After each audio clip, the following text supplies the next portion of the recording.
वो तब होता है जब बहुत दिन सत्संग किया होता है। सत्संग से ज्ञान और वैराग्य जागृत होते हैं, युवान होते हैं, ताकतवर होते हैं। विदुर जी महाराज तो बहुत सत्संग किया था, इसलिए उनका वैराग्य जागृत था। उन्होंने उसी समय परिवार को त्याग कर दिया, इस्तीफा दे दिया। लेकिन उनके बाल बच्चे बड़े थे। कुछ लोग ऐसे होते हैं कि बाल बच्चे बड़े नहीं हैं, अभी ब्याह भयो ना हैं, और पहले ही सोचते हैं कि मूड मुड़ा लें, तो बीच में से छोड़ के जाओगे तो फिर कबू लौटना पड़ेगो हैं। काम पूरा करके जाओ सो पीछे फिर देखना नहीं पड़े। भाई देखो काओ सूजी को हलवा, एरी मैया तुम सूजी का हलवा बनाती हो, यदि वह ने कच्चा राख देगी तो परेशानी, और ज्यादा जराए दो तो बेकार लगेगा ना। ये का जरे जराया सा है वहां से वो गंध और आने लगती है जरवे की, है ना। तो जरेगो तो परेशानी, और कच्चा रहेगो तो परेशानी। तो ऐसे ही न तो कच्चेपन पे घरे छोड़े, और जब पक जाए सब कुछ बढ़िया है जाए तो फिर घर में रहे ना। फिर रहेगो तो फिर जरेगो, है ना। यदि सब कछु ठीक ठाक है जाए, बालक बच्चे अपना हिले हिसाब से काम कर लगे, फिर घर में मरोगे तो फिर तो बेइज्जती होगी। फिर जो कहोगे महाराज वो छोरा की जो बहू है मेरी कदर ना कर रही, तू अब छाती पे दार दर रहो है, तू अब भजन करे लायक है या काय गुड रहो है। अरे कहूँ जा संतन के आश्रम में भगवान को भजन कर, हैं। महाराज छोरा कहू को जवाब दे दे तो बहुत बुरी तरह दे, हैं। एक बात बताओ, माताओं से पूछ रहा हूं, एरी मैया, यदि ये ट्रेन होती है ट्रेन, इससे भी काफी दुर्घटनाएं होती हैं। कभी आदमी मर जाते हैं, गैया मर जाती हैं, भैंस मर जाती हैं।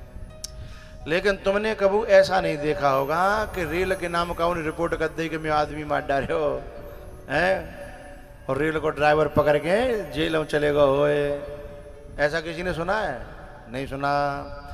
लेकिन कहो स्कॉर्पियो को, एमजी हेक्टर को या बस को ड्राइवर यदि कोई टक्कर मार दे तो जेल में जाएगा। अलग है जो माँ पे जो जुबा की दुचलाई होगी ना, हैं, जो कुटाई पिटाई होगी वो अलग है, और जेल में जाएगा। तो क्यों भैया ऐसा क्यों है? रेल के साथ ऐसा क्यों, बस के साथ ऐसा क्यों, गाड़ी के साथ ऐसा क्यों? ऐसा इसलिए है क्योंकि रेल कभी अपनी पटरी को छोड़ करके इधर उधर नहीं जाती। वो जो अपनी पटरी नहीं छोड़ेगा है, बाकी सामने कोई मरो कोई जियो, भाई कोई माइको लाल जेल में नहीं डाल पावेगो। अपनी गैल पे चलोगे तो,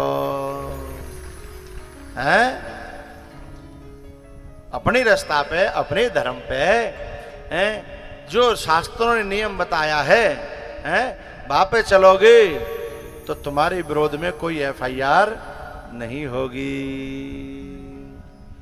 लेकिन यदि तुम जो है बस चला रहे हो, यदि गाड़ी चला रहे हो, तो ये गाड़ियां क्या करती हैं, कभी लेफ्ट में चली जाती हैं, कभी राइट में चली जाती हैं, कभी लेफ्ट से भी लेफ्ट में चली जाती हैं, हैं।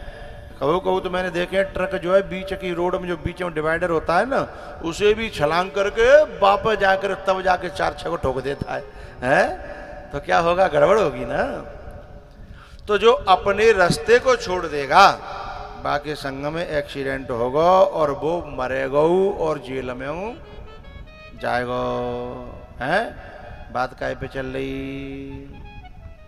बात जहाँ पे चल रही कि जो व्यक्ति, हमारे वेदों ने नियम बनाया, गैल बनाई, रास्ता बनाया का कि 25 वर्ष तक तुम पढ़ाई लिखाई करो, फिर बाकी बाद घर बसाओ, शादी करो। 45 तक, 45 के बाद में और फिर जो है घरे छोड़ने की तैयारी करो, और फिर 50 हो जाए, 50 को पूरे करते करते फिर लग जाता है 51। 51 वन माने क्या होता है? एक नहीं होता वन माने, वन माने होता है जंगल, वन माने जंगल। तो वो क्या कहता है, 51। एक क्या घर नहीं है, 51। बात समझ में आ रही है? ना मूड तो हला करो।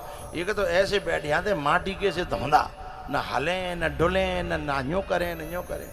तुम्हें समझ में ना आता जब भीतर दवाई जा रही है कि ना जा रही है। और कछु ऐसे जो मेरे मुंह के संग मुंह चलाते हैं, वो मुझे अच्छे लगता है, मेरे प्रश्न का उत्तर दे रहे हैं। 51 है ना। तो वन का मतलब है जंगल। अब शास्त्र तो कह रहा है जंगल की बात, और बे बाबूजी अब यूँ कह रहे हैं कि महाराज वो मुझे छोरा और मेरी जो घरवाई है वो मोते बहुत लड़ते हैं, अब तो वे घर मुना घुसन देता। मैंने कहा कहता है, अरे वो लल्लू की मम्मी तुरंत के घर में क्या करें, चलो बाहर है रोटी वहीं आ जाएंगे, जाओ यहाँ का बात है। और सुनो न खास के आमे न मठारे के आमे, चले यहाँ मत भीतर घुसे बहू को घर है। अब बता मेरे को घर में घुसबो दुल्लो में है मेरे घर में घुसबो 200 है तो मैं क्या करूं। मैंने कि तुम्हें संकेत दिया जा रहा है कि 51। अब तब तो समझ में नहीं आवे तो उनके लिए मैंने एक भजन बनाया था जो तुमने सुना होगा, गाऊंगा नहीं अभी। तू डूब के मर जा रे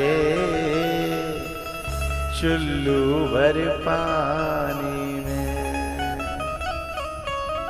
इना राम नाम लीनो तेने भरी जवानी में, ना बन को बास कीनो तेने भरे बुढ़ापे में,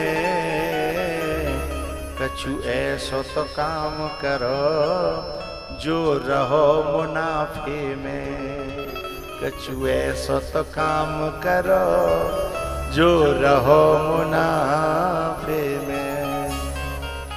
न जंगल बास कियो न वृंदावन बास कियो तेने लगत बुढ़ापे में। कब लगता है बुढ़ापा? 51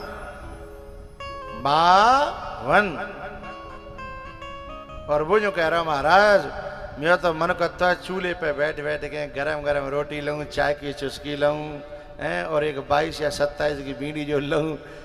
चूल्हे में बीड़ी ना जोरन दे तुम्हें घर भाई तुम यानी कि क्यों यूँ कहते हैं बहू बेटी है जाओ हैं। अब बताओ मेरो ही घरो मेरो ही सब कछु मुझे ना बैठे दे रही हैं। मैंने कहा गलत फहमी है, अब तेरा रहा नहीं है, अब घरवाली दूसरे की आ गई है हैं। वो घूंघट मारती है ना, ये बहुएं ससुर से जेठ से घूंघट मारती है ना, ससुर से घूंघट मार। और ससुर के लिए नियम रहता है वो खांस के घर में आवे और नहीं तो नहीं आवे। तुम्हारे गांव में हथवा का ना हथवा ना, खांसी है रही हो तो खांसनो, नहीं है रही हो तो खांसनो है झूठे को है, ऐसा नियम है। काहे को ये जो बहुएं घूंघट मारती हैं वो ये कहती हैं कि अब तुम जहाँ मुँह दिखा रहे हो, जब छोरा को ब्याह है वो हैं तो अब जहाँ मोहम्मद दिखाओ, जाओ भजन करो, वृंदावन जाओ, गोवर्धन जाओ। लेकिन वो तो मूछने पे ताव दे के दे अभी तो मर नागा हैं, अभी न्यों कर दूंगो त्यों कर दूंगो, न्यों कर दूंगो त्यों कर दूंगो हैं।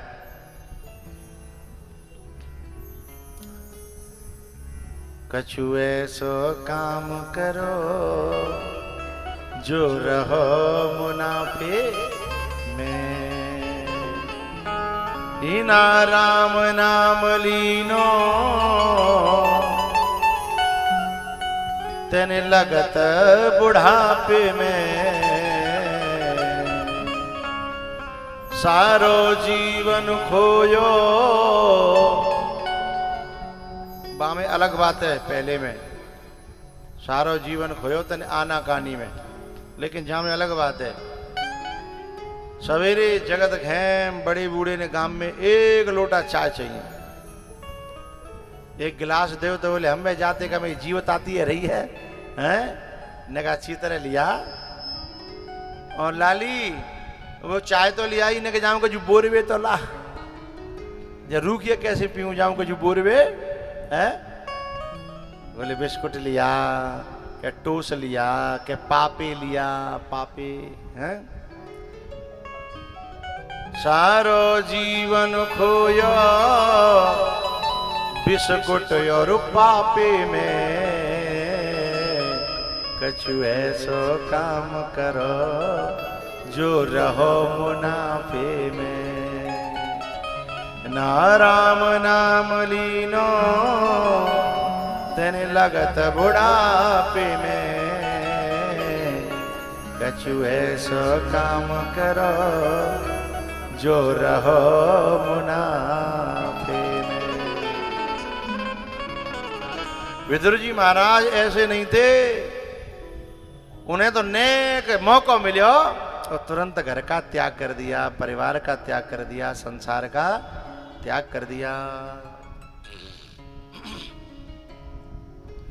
जब घर का, परिवार का, संसार का त्याग किया तो सीधे वृंदावन गए। वहां उद्धव जी से मुलाकात हुई। उद्धव जी ने कहा कि आप जो है हरिद्वार चले जाओ, वहां एक संत आपका इंतजार कर रहे हैं, मैत्रेय भगवान, मैत्रेय जी महाराज। बोले वो आपको भागवत की कथा का श्रवण कराएंगे, और भागवत की कथा जो है विकारों से मुक्त कर देती है। तब विदुर जी महाराज सीधे हरिद्वार मैत्रेय जी के पास गए हैं। तो 4 मिले 64 खिले 20 रहे कर जोर। 4 मिले, क्यों भैया मिले तो वहां विदुर जी और मैत्रेय जी 2 ही थे, पर 4 कैसे रह गए? पीछे वाले ने तो कोई बतावे वो, हाँ 4 कैसे मिले? 2 ही तो होते। माताओं से कोई बताएगी? कोई माई की लाली है? 4 मिले।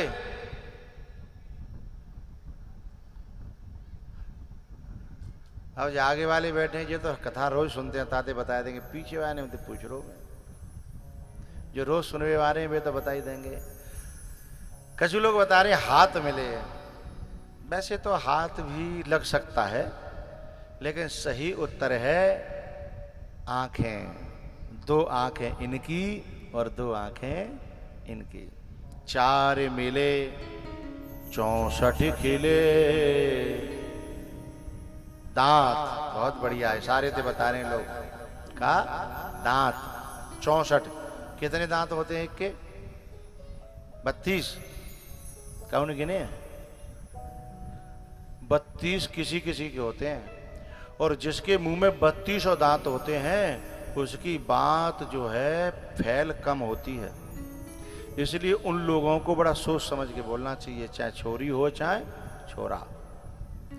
जिसके 32 के 32 दांत हों, नहीं कम ज्यादा होते हैं थोड़ी बहुत, 32 एक गिनती है, लेकिन जाके 32 होंगे, बाकी मोहम्मद तो जो निकल जाएगी ना वो पूरी ही होती है। इसलिए जिनके 32 दांत हों इन्हें बहुत संभल के बोलना चाहिए। किसी के बारे में उल्टा सीधा नहीं बोलना चाहिए, नहीं तो वही आ जाएगी। और पाप कौन पड़ेगा? भोले भाई पे हैं। तो 32 दूनी 64, दोनों के 64 है गए। एक यहाँ बिलुआ का आदमी था, और जो हमारी जो ग्वालियर से दतिया के लिए रोड गई है, मेन रोड झांसी वाली, वहां एक जो है चाय का खोखा था। तो बाबा चाय पी रहो बिलुआ को, सो चाय पी रहो। सुबह बोलो चाय वाले से, बोल जल्दी चाय बना, गरम गरम लड़ाई होने वाली है, जल्दी बना, लड़ाई होने वाली है, जल्दी बना। सुबह ने फटाफट चाय बनाई। सो चाय दे दी कुल्हड़ में, तो पियन लगे। बोले भैया क्या बात है, को आ रहा हो, कौन सी लड़ाई होगी? बोले आवी का जरूरत है लड़ाई की? बोले तो बोले चाय पी लेंदे, अभी बताता हूँ। बोले भैया ने पहले ही बताया था। बोले लड़ाई होगी, बातें जो मुंह पे पैसा मांगेगा ताते। अब चाय बा मूड खो जाओ। बोले जिका भाई, अब वो नहीं बोले चुपचाप। वो कहीं बोले भैया तू पी लई तू जा, लेकिन भैया मल्लन को मल्ल का नहीं रहे तो घर ना आए तो बाहर बोते रहे एक दूसरो आए वो। अच्छा बुझा बात है सुन लो, और बुर है घड़ी को ने धींगर आजो चरे चरायो पट्ठा। सुबह ने कहा भाई चाय पी लई? बोले हाँ पी लई। पैसा दे? बोले नहीं दे। सोई माने गले माने पकड़ लो, दे रहा है कि नहीं? हाँ बोले दे रहा हूँ 24 साल दे रहा हूँ। वो का पता ही तुम आ जाओगे हैं? चाय बा बेचारा सीधा साधा सा तो भाई दुकान चलानी है थी हैं? सुबह ने पकड़ के बाकी पैसा दे पाए, पैसा बांध दे दे। और जब पैसा दे दे तो भाई और चिढ़ गई। वो नेकाद डोल डाल के और 24 साल तो चले गए। वो फिर खोखा पे आ गो। बोले लाला तो वो फलानो पैसा दे पाएगो ना चाय के?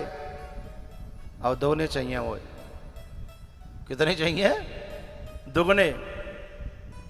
और नहीं तेरे में 64 के 64 दांत तोड़ दूंगा।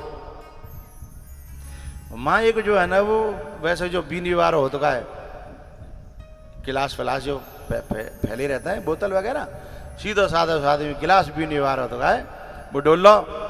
सो एकदम वो बोलो क्यों बाबूजी तुम 64 कैसे तोड़ दोगे? दांत तो 32 ही होता है।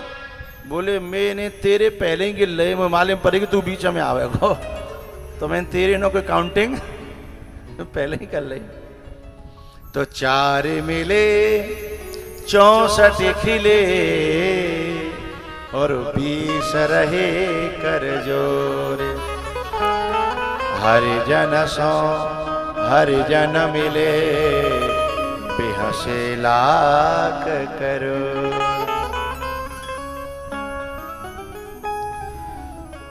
किसान से किसान मिलता है तो खेती की बात होती है। हाँ या ना बताते जाना हो, मूड़े ला जाना। किसान से किसान मिलता है तो खेती की बात होती है। नेता से नेता होता है तो वोटों की बात होती है। व्यापारी से व्यापारी मिलता है तो नोटों की बात होती है। लेकिन लास्ट में बात दिल में पहुंचे तो दिल से तालियां बजाना, हाथों से नहीं दिल से। हाथों से तो बजी जाएगी जब दिल में बजेगी तो। लास्ट बात है, शुरू से फिर कह रहा हूं, किसान से किसान मिलता है तो फसल की खेती की बात होती है। नेता से नेता मिलता है तो वोटों की, व्यापारी से व्यापारी मिलता है तो वोटों की, नोटों की, हाँ नोटों की बात होती है। और जब गुरु से शिष्य होता है तो खुदा से मुलाकात होती है।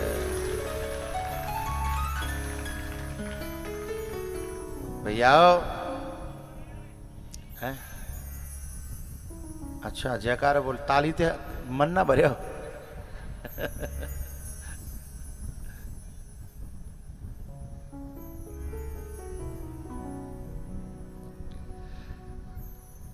जहां दो गुरु भक्त मिल जाएं, संत के मिलने वाले सत्संगी, तो फिर दोनों में सत्संग की चर्चा होती है, भगवान की चर्चा होती है और गुरु जी की चर्चा होती है। तो यहाँ दोनों जो है भगवान के भक्त मिले हैं, विदुर जी और मैत्रेय जी। विदुर जी और मैत्रेय जी जब मिले, ये दोनों ही भगवान श्री कृष्ण के भक्त हैं। अच्छा, जो मैत्रेय जी हैं वो कृष्ण भगवान के थोड़े नजदीक रहे हैं और विदुर जी थोड़ा दूर दूर रहे हैं। दोनों प्रकार के भक्त होते हैं, भगवान के भी और संतों के भी। कुछ ऐसे होते हैं नजदीक में रहते हैं, कुछ ऐसे होते हैं दूर रहते हैं, लेकिन भक्त बराबर रहते हैं। तो क्या हुआ, जो मैत्रेय जी जो नजदीक रहे थे, उन्होंने विदुर जी से एक बात कही। क्या? कि विदुर जी तुम बहुत बड़े सौभाग्यशाली हो। बोले क्यों? बोले दुनिया कृष्ण भगवान को याद करती है, लेकिन मैं जब भगवान के पास रहा हूं तो भगवान कभी कभी एकांत में तुमको याद करते हैं। कृष्ण भगवान बोले कैसे याद करते हैं? बोले कहते मेरा विदुर बेचारा संसार में धर्म और कर्म के चक्कर में ऐसा फंसा है कि मैं निकालूं तो भी निकल नहीं पा रहा है। तुम्हारी याद करते थे। विदुर जी रो पड़े कि मैं कैसा अभागा कि सारी दुनिया भगवान की याद करती है और भगवान मेरी याद करते और मैं संसार को न छोड़ पाया और भगवान मेरी याद करते रहे। ये दुख की बात थी कि जबकि भगवान एक बार याद करे तो शिष्य को सारी दुनिया छोड़ देनी चाहिए, साधक को सारी दुनिया छोड़ देनी चाहिए। अरे उनसे तो 2 कौड़ी के जो संसार के लोग होते हैं ना, उनका प्रेमी याद करे तो वो कहते हैं मैं दुनिया लुटा दूंगा, संसार छोड़ दूंगा। और भक्त का भगवान होकर, भगवान का भक्त होकर के और व्यक्ति भगवान बुलाए तो संसार में ही डोले, दुनिया में ही पड़े रहे, तो खेद की बात है ना। विदुर जी की आंखें भर आईं कि मुझे भगवान याद करते थे। बोले हाँ, क्या कहते थे? बोले मेरा विदुर। और भगवान जिसको अपना कह दे, हैं